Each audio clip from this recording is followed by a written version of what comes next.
In prime-time news this evening, pain in paradise. Residents and business operators concerned over sale of beach in Alligator Pond.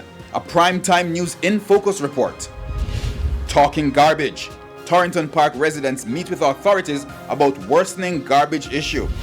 And multiple murders in different parishes raise new security concern.